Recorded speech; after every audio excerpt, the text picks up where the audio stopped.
መሰረታዊ የመልካም አስተዳደር መርሆች በመጽሐፍ ቅዱስ። መሰረታዊ መርሆች ብዙዎች ናቸው። ከነዛ ውስጥ ጥቂቶቹን ነው የምንመለከተው እንደ እግዚአብሔር ፈቃድ። ያ ማለት ምንድነው? የእግዚአብሔር ሉዓላዊነት፣ እግዚአብሔር የሁሉም ነገር የበላይ ገዥ መሆኑን የምንረዳበት ነው። መልካም የሰራና መልካም ያልሰራ የወደፊት ተስፋ ምንድነው? ፍትህን፣ ሰላም እንዲሰፍን አስተዋጽኦ የሚያደርግ ሲሆን ይህም የእግዚአብሔር መንግስት ምሳሌ ነው ማለት ነው። ክርስቲያኖች የመልካም አስተዳደርን መርሆች በምድር ላይ ለማስፈን ምን ማድረግ ይችላሉ? በጸሎትና በተግባር ለመልካም አስተዳደር መቆም፣ መሪዎችን በጽድቅ እንዲመሩ ማበረታታት።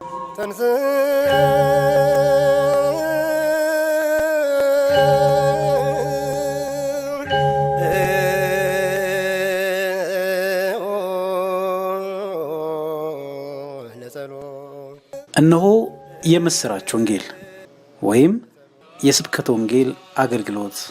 በስመ አብ ወወልድ ወመንፈስ ቅዱስ አሐዱ አምላክ አሜን። ውድ ተመልካቾቻችን ይህ እየተከታተላችሁ እየተመለከታችሁ ያላችሁት በየሳምንቱ ከሰገነት ኪዳነ ምህረት ሚዲያ የሚቀርብላችሁ መንፈሳዊ ዩቱብ ቻናል ነው። እነሆ ዛሬም አንድ እንግዳ ጋብዣለሁ። እንግዳችን ራሳቸውን ያስተዋውቃሉ። ስሜ መምህር አበበ ተሾመ እባላለሁ። የቀጨኔ ኪዳነ ምህረት እና አቡነ ዜና ማርቆስ አንድነት ገዳም ስብከተ ወንጌል አገልጋይ ነኝ። መልካም አስተዳደር እና የደብረ ዘይትን ተስፋ የምጽአትን ተስፋ እንነጋገራለን። መምህር፣ መሰረታዊ የመልካም አስተዳደር መርሆች በመጽሐፍ ቅዱስ እንዴት ይታያሉ? ምን ምን ይባላሉ? እንግዲህ በመጽሐፍ ቅዱስ ውስጥ ስለ መልካም አስተዳደር ምን መሰረታዊ መርሆች አሉ ነው። መሰረታዊ መርሆች ብዙዎች ናቸው። ከነዛ ውስጥ ጥቂቶቹን ነው የምንመለከተው እንደ እግዚአብሔር ፈቃድ። ያ ማለት ምንድነው? የእግዚአብሔር ሉዓላዊነት፣ እግዚአብሔር የሁሉም ነገር የበላይ ገዥ መሆኑን የምንረዳበት ነው። እንደዚሁም ደግሞ በዚህ በሉቃስ ወንጌል ምዕራፍ 13 ቁጥር 1 ላይ ስንመለከት መጽሐፍ ቅዱስ እንዲህ ይላል፣ ነፍስ ሁሉ በበላይ ላሉት ባለስልጣኖች ይገዛ፣ ከእግዚአብሔር ካልተገኘ በቀር ስልጣን የለምና ያሉትም ባለስልጣኖች በእግዚአብሔር የተሾሙ ናቸው። ስለዚህ ባለስልጣንን የሚቃወም የእግዚአብሔርን ስርዓት ይቃወማል። የሚቃወሙትም በራሳቸው ላይ ፍርድን ይቀበላሉ። ስለዚህም ገዢዎች ለክፉ አድራጊዎች እንጂ መልካም ለሚያደርጉ የእግዚአብሔር ሉዓላዊነት፣ እግዚአብሔር የሁሉም ነገር የበላይ ገዥ እንደሆነ፣ ሁሉም ስልጣን ደግሞ ከእርሱ እንደመጣ መገንዘብ የሚያስፈልግ ስለሆነ ሐዋርያው ቅዱስ ጳውሎስ በሮሜ መልእክቱ ምዕራፍ 13 ቁጥር 1 ላይ እንዲህ ይላል፣ ነፍስ ሁሉ በበላይ ላሉት ባለስልጣኖች ይገዛ፣ ከእግዚአብሔር ካልተገኘ በቀር ስልጣን የለምና ያሉትም ባለስልጣኖች በእግዚአብሔር የተሾሙ ናቸው። ስለዚህ ባለስልጣንን የሚቃወም የእግዚአብሔርን ስርዓት ይቃወማል። የሚቃወሙትም በራሳቸው ላይ ፍርድን ይቀበላሉ። ገዦች ለክፉ አድራጊዎች እንጂ መልካም ለሚያደርጉ የሚያስፈሩ አይደሉምና ባለስልጣንን እንዳትፈራ ትወዳለህ? መልካሙን አድርግ፣ ከእርሱም ምስጋና ይሆንልሃል። ለመልካም ነገር ለአንተ የእግዚአብሔር አገልጋይ ነውና። ስለዚህ በከንቱ ነገር ግን በከንቱ ሰይፍ አይታጠቅምና ክፉ ብታደርግ ፍራ፣ ቁጣውን ለማሳየት ክፉ አድራጊውን የሚበቀል የእግዚአብሔር አገልጋይ ነውና ይላል። ስለዚህ ምንድነው ከዚህ የምንረዳው? ገዥ ያለ እግዚአብሔር ፈቃድ አይሾምም። የመጀመሪያው ማወቅ ያለብን። ሁለተኛው ደግሞ ለምሳሌ የሚቃወሙት ሲል ባለስልጣንን የሚቃወሙ ከሆነ ነፍጡ፣ መርቡጡ፣ እሳቱ፣ ስለቱ፣ ሰይፉ በእጁ ስለሆነ ምን ያደርጋል? ማለትም ይፈርድባቸዋል ማለት ነው። አንዱ ደግሞ ሁለተኛ ደግሞ የወዲሁም የወዲያኛውም ዓለም ፍርድ ያለው በሱ ስለሆነ ነው ያስፈርድባቸዋል ማለት ነው በወቅቱ የተሾሙ። ይሄ ማለት ምንድነው ካልከኝ በስልጣን መቃወም ባለስልጣንን መቃወም እንዴት በላኛው ቤት ሊያስፈርድ ወዲያኛው ዓለም እንዴት ሊያስቀጣ ሊያስፈርድ ይችላል ትልኛ ይሆናል። ነገር ግን ይላል መጽሐፉ በወዲሁ በሰሩት ስራ በወዲያኛው ዓለም የሚጠየቁበት ስለሆነ ነው። ተሰራ በምድር ተሰራ በሰማይ አይደለም። ስለዚህ አንዱ እሱ ነው። ሌላው ደግሞ ተገዙለት ላልኳችሁ ባለመገዛታችሁ የሚለው ነገር ያስጠይቃልና ተገዙለት ብሏል። የሾሙ እሱ ስለሆነ ማለት ነው። ምክንያቱም አሁን ከእርሱ እንግዲህ ምስጋና ይግበዛላችኋል፣ ይገኝላችኋል፣ ይሆንላችኋል ሲል እንግዲህ ስራው ተሰርቷልና የሚገባው ስለተደረገ ምንድን ነው የሚለው ግምጃ፣ አውራጃ፣ ሹመት፣ ሽልማት አድርጎ ቦታ ሰጥቶ ምን ያደርጋል ማለት ነው? ይሸልመዋል ማለት ነው አገልጋዩ በአግባቡ ስለተገዛለት። ስለዚህም ደግሞ ስለቆጣው ብቻ አይደለም እንግዲህ ይሄ መንግስት ወይም ደግሞ አንድ ሹም ስለቆጣው ብቻ ሳይሆን እንዲፈራ የተፈለገው መገዛታችሁ ግብሩ ክፉ ስለሆነ ብቻ አይደለም። የባለስልጣኑ ግብር ክፉ ብቻ ስለሆነ ሳይሆን መገዛታችሁ ግብሩ በጎ ስለሆነም ጭምር ነው እንጂ ነው የሚለው። የእግዚአብሔር ቃልም ስለሚያዝዝ ማለት ነው። ይህ እግዚአብሔር ቃልም ስለሚያዝዝ ቅዱስ ጳውሎስ ግብሩ በጎ ስለሆነ ተገዙ አለ። ቅዱስ ጴጥሮስ ደግሞ በምዕራፍ አንደኛ ጴጥሮስ ምዕራፍ 2 ቁጥር 14 ላይ ምን ይላል? እሱም እንደዚሁ ደግሞ ቅዱስ ጴጥሮስ ለክፎች ተገዙ ይላል። አባቶቻችን እንግዲህ እንደ አባትነታቸው የአባትነታቸውን ጽፈዋል ማለት ነው።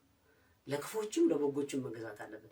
ክፎቹ ለበጎቹ አንገዛም ስላሉ፣ እነዚህ ደግሞ ለክፎች አንገዛም ስላሉ፣ በዚህኛው በኩል ደግሞ ለበጎቹ አንገዛም ስላሉ ለክፎች እንድንገዛ፣ ያኛውም ደግሞ ለበጎች እንድንገዛ ሁለቱም የጻፉት ስለሆነ ክፎችን ፈርተው ተገዝተው ለበጎች አንገዛም እንዳይሉ፣ እንደዚሁም ደግሞ ለበጎች ተገዝተው ለክፎች ደግሞ አንገዛም እንዳይሉ ሁለቱን ለማስማማት የጻፉት ነው። ስለዚህ ሁለቱም አባቶች እንግዲህ ይህንን ስለጻፉ ከእግዚአብሔር የተሾሙ ስለሆነ እግዚአብሔር የሾማቸው ስለሆነ እሱን ማክበር ይጠበቅብናል ነው። ለሁሉም የሚገባውን ነገር ማድረግ ነው። ሁሉም በሚገባ መስራት ነው። ለሁሉም የሚገባውን መስራት እንዳለብን የሚጠቅስልን ነው ማለት ነው። እና ይሄን ስንመለከት እንግዲህ ቅድም ስለ መልካም አስተዳደር መርሆቹ ምንድናቸው ስንል አንደኛ ጽድቅና ፍትህ ነው። ሁለተኛ ደግሞ ተጠያቂነት፣ ሶስተኛ አገልጋይነት፣ አራተኛ ደግሞ ምሕረትና ርኅራኄን እናያለን ማለት ነው። እነዚህም ስንመለከት ምንድነው መሪዎች እንግዲህ በእውነትና በፍትህ መግዛትና ለሁሉም ሰው እኩል መሆን እንዳለባቸው ነው የሚያሳየን መጽሐፈ ምሳሌ ምዕራፍ 21 ቁጥር 3 ላይ መመልከት ይቻላል። ስለዚህ እግዚአብሔር ከመስዋዕት ይልቅ ጽድቅን እንደሚወድ ይነግረናልና የጽድቅ ነገርን ይወዳል ይላልና መጽሐፈ ሳሙኤል አንደኛ መጽሐፈ ሳሙኤል ምዕራፍ 15 ቁጥር 22 ላይ ማለት ነው። ተጠያቂነትን ደግሞ ስናይ እንግዲህ ምንድነው መሪዎች በስልጣናቸው አጠቃቀም ለእግዚአብሔርና ለሕዝብ ተጠያቂ መሆን አለባቸው። ለእግዚአብሔርና ለሕዝብ እነሱ ኃላፊ እንደመሆናቸው መጠን ለእነሱም ደግሞ የበላይ ኃላፊ እንዳላቸው የበላይ መሪ እንዳላቸው ማየት አለባቸው ነው። ሌላው አገልጋይነት ነው። አገልጋይነት እንግዲህ መሪነት ማለት ለሌሎች አገልጋይ መሆንን እንጂ በሌሎች ላይ በስልጣን ተመክቶ ጫና ማድረስን አይደለም። ስለዚህ በማርቆስ ወንጌል ምዕራፍ 10 ቁጥር 42 ላይ ያለውን ቃል ባነበው ደስ ይለኛል። ምን ይላል? እንግዲህ ወደ እርሱም ጠርቶ ኢየሱስም ወደ እርሱ ጠርቶ እንዲህ አላቸው፣ የአሕዛብ አለቆች ተብሎ የምታስቡት እንዲገዟችሁ ታላላቆቻቸውም በላያቸው እንዲሰለጥኑ ታውቃላችሁ። በእናንተስ እንዲህ አይደለም። ነገር ግን ማንም ከእናንተ ታላቅ ሊሆን የሚወድ የእናንተ አገልጋይ ይሁን፣ ከእናንተ ማንም ፊተኛ ሊሆን የሚወድ የሁሉ ባሪያ ይሁን። እንዲሁ የሰው ልጅም ሊያገለግልና ነፍሱን ለብዙዎች ቤዛ ሊሰጥ እንጂ እንዲያገለግሉት አልመጣምና። እንግዲህ ፊተኛ ሊሆን የሚወድ ቢሆን በስልጣንና ወይም ደግሞ በኃይል በጉልበት ሳይሆን በአገልግሎቱ ማሳየት መቻል አለበት ነው። ዝቅ ብሎ ጌታችን መድኃኒታችን ኢየሱስ ክርስቶስ እሱ ያደረገው እንድናደርግ ሲነግረን ምንድን ያለው? እናንተ መምህር ትሉኛላችሁ። አዎ መምህር ነኝ፣ ነገር ግን እኔ የማደርገውን አድርጉ ነው ያለ። ዝቅ ብሎ ሐዋርያቱን አገልግሏል፣ እግራቸውን አጥቧል። እስከዚህ ድረስ ዝቅ ብሎ በማገልገል ከፍታ እንደሚገኝ ነው የሚነግረን እንጂ በተጠያቂነት ወይም አገልጋይነት እንዲህ በቀላሉ የሚገለጦች አይደለም ማለት ነው። ስለዚህ ሌላው የመጨረሻው ምሕረትና ርኅራኄ ነው። ምሕረትና ርኅራኄን መሪዎች እንግዲህ ለገዦቻቸው ምሕረትና ርኅራኄ ማሳየት መቻል አለባቸው ነው። ይሄ በጣም ወሳኝ ሁሉም ጋር ሊኖር የሚገባው በሁላችንም ልናስበው የሚገባው የሉቃስ ወንጌል ምዕራፍ 6 ቁጥር 36 ላይ የሚያስቀምጥልን ምንድን ነው?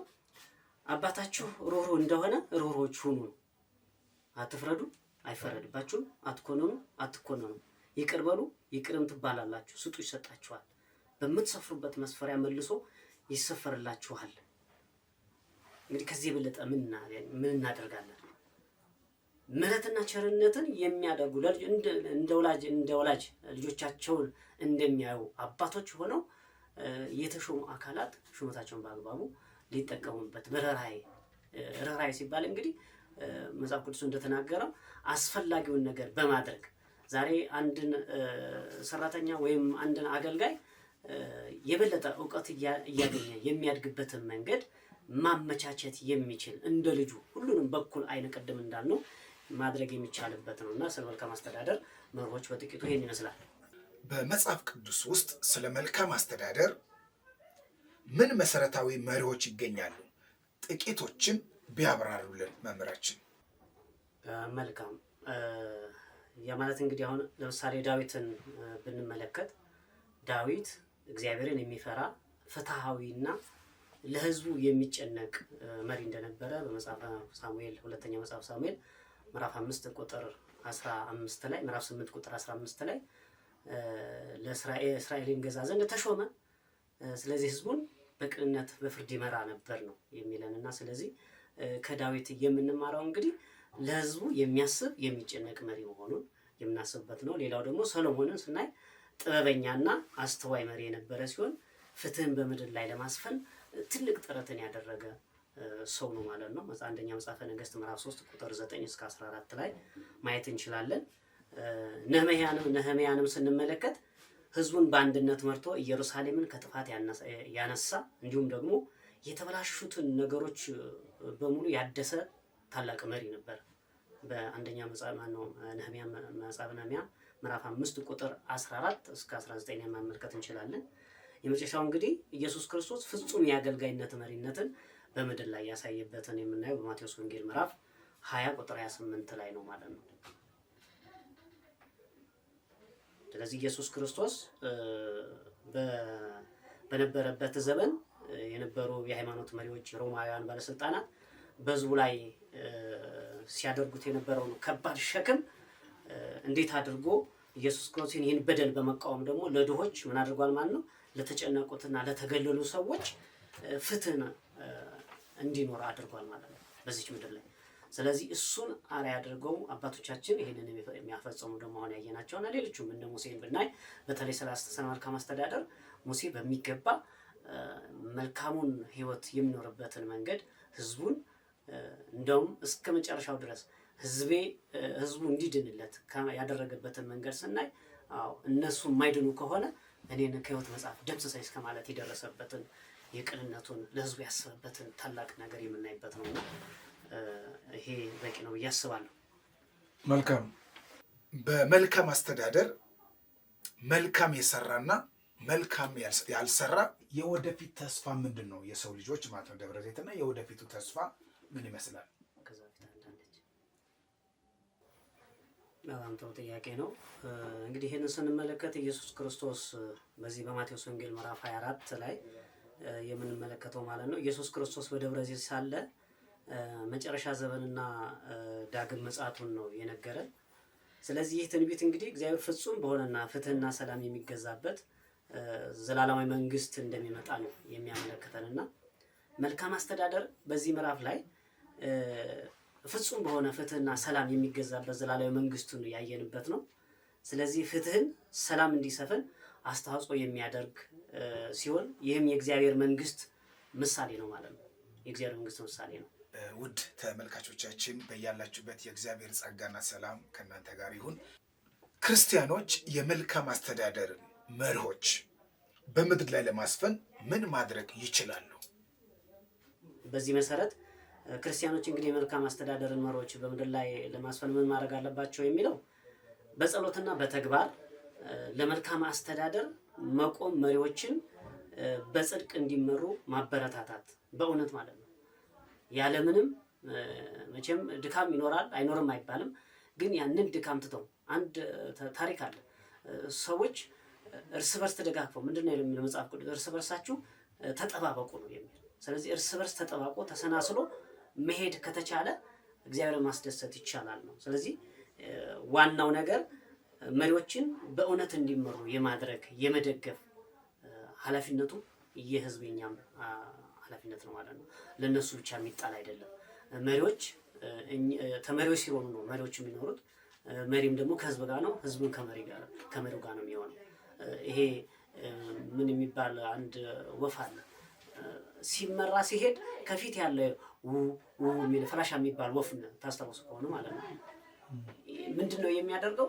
ገና በተቀመጠበት ሆኖ የት መሄድ እንዳለበት ካጠና በኋላ ሲነሱ የሚያደርጉት ምንድነው? መሪው ከፊት ለፊት ይሆናል። መሪው ከፊት ለፊት ሆኖ ይበራል። በግራ በቀኝ ክንፉ ሆኖ ሌሎቹ ይበራሉ ማለት ነው። እሱ አይጮህም። የሚገርመው ነገር ማለት ነው።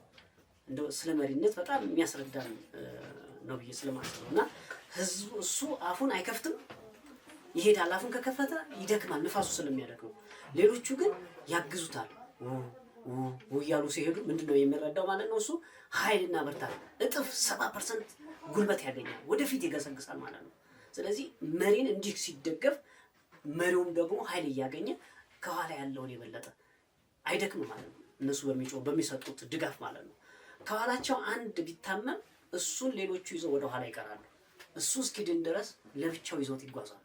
ሲድን ያመጡታል። ከሞተ ግን ጥለው ይመጡና ወደ መስመራቸው ይገባሉ። መሪው ቢደክም ሌላ መሪ ከመካከላቸው ይተካል። ሁሉም መሪ ነው። በቃ እንግዲህ ተፈጥሮ እንኳን አያስተምራችሁም ምን ያለው ይሄ ስለሆነ ማለት ነው። በመልካም አስተዳደር ውስጥ ይሄ በጣም ትልቁ ሚና ነው። ሁሉም የመሪነት ድርሻ አለበት ማለት ነው። አንዱ ቢሄድ አንዱ የሚተካበት መሪዎችን ማፍራት አለባቸው ማለት ነው። ፈላሻ ወፎች የሚያስተምሩት ይሄ ብቻ አይደለም፣ በጣም ብዙ ነው። ሁሉም መሪ ነው። ለምን? ራሱን ያስተዳድራል። ከራስ ይጀምራል ማለት ነው። ራሱን ካስተዳደረ አንድ ሰው ራሱን መምራት ከቻለ ሌላውን መምራት ይችላል ነው። አያት ትልቁ ነገር ምንድነው? ሰው ከራሱ ሳይግባባ ሚስት ላግባቢል ወይም ባል ላግባቢል ያ መግባባት አይኖርም ማለት ነው። ስለዚህ ማስተዳደር ከራስ ይጀምራል ማለት ነው።